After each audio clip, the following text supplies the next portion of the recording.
ধন্যবাদ। আপনারা জানেন যে আগামী গত 2023 সালে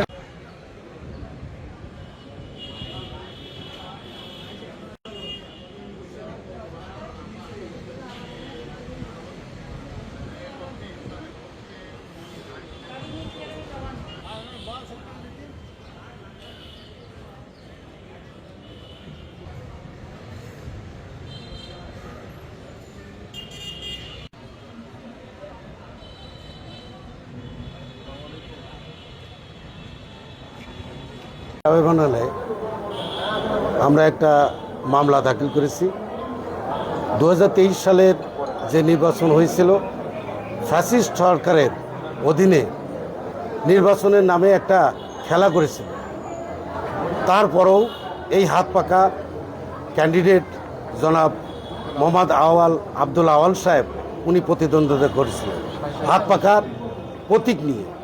সেখানে প্রতিটা কেন্দ্রে তার যে সমস্ত এজেন্ট ছিল, পোলিং এজেন্ট এবং যে সমস্ত লোকজন ছিল তাদেরকে মেরে তাড়িয়ে সেখান থেকে জখম করে তাড়িয়ে দিয়েছে। সেগুলো ভিডিও ফুটেজ আমাদের সংরক্ষণ আছে, সেগুলো আমরা আদালতে জমা দিয়েছি। এবং যে সমস্ত জায়গায় একটুখানি মানে হস্তক্ষেপ করতে পারে নাই সেই সমস্ত জায়গায় হাত পাকা বিপুল পরিমাণের ভোট প্রাপ্ত হয়েছিলেন সেদিন। এবং এমন কিছু কিছু কেন্দ্রে হাত পাকা যেখানে ভোট পেয়েছে সেখানে অটোমেটিক্যালি সেখানে নৌকা মার্কার প্রতীকের সেগুলো ভোট কাস্ট হিসাবে গণনা করছেন।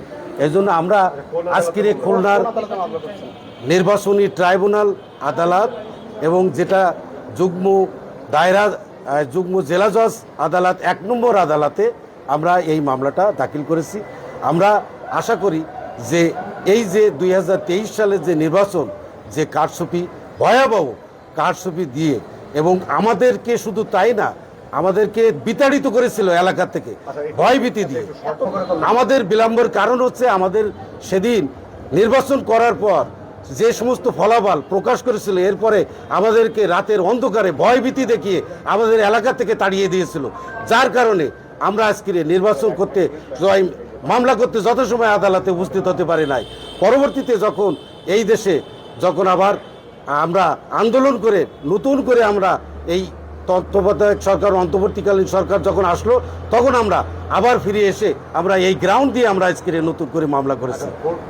আমরা মামলা দাখিল করেছি এটা শুনানির জন্য, আমাদের তামাদি বিষয়ে এবং গ্রহণ বিষয়ে শুনানির জন্য নেক্সট তারিখ ধার্য করেছে। সেই তারিখটা এখন আমরা পাই নাই, পরবর্তীতে তারিখ পেলে আপনাদেরকে জানানো হবে। আমরা চাই যে আমরা এই মামলার মাধ্যমে আমরা ন্যায় বিচার আমাদের প্রতিষ্ঠা হবে এবং আমরা আমাদের সেদিনকে যে আমাদের প্রতি যে অন্যায় অবিচার করে আমাদেরকে করেছিল, বিতাড়িত করেছিল এবং কারচুপি করেছিল, আমরা এখানে ন্যায় বিচার প্রতিষ্ঠা হবে আমাদের। এবং আমরা আশা করি আমরা আমাদের মেয়র যে নির্বাচন যে বিপুল পরিমাণে কারচুপি করেছিল সেটা প্রতিষ্ঠা করবে। এই আদালত থেকে আমরা তার পক্ষে রায় আমরা পাবো ইনশাআল্লাহ।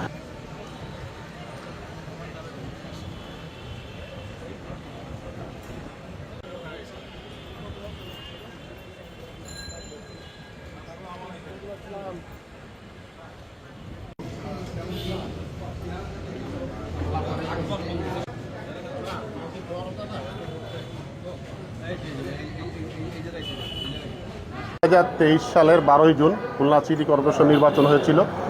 খুলনা সিটি কর্পোরেশন নির্বাচনে ব্যাপক অনিয়ম, ভোট কারচুপি, পক্ষপাত তুষ্ট নির্বাচন হয়েছিল, প্রহসনের নির্বাচন হয়েছিল।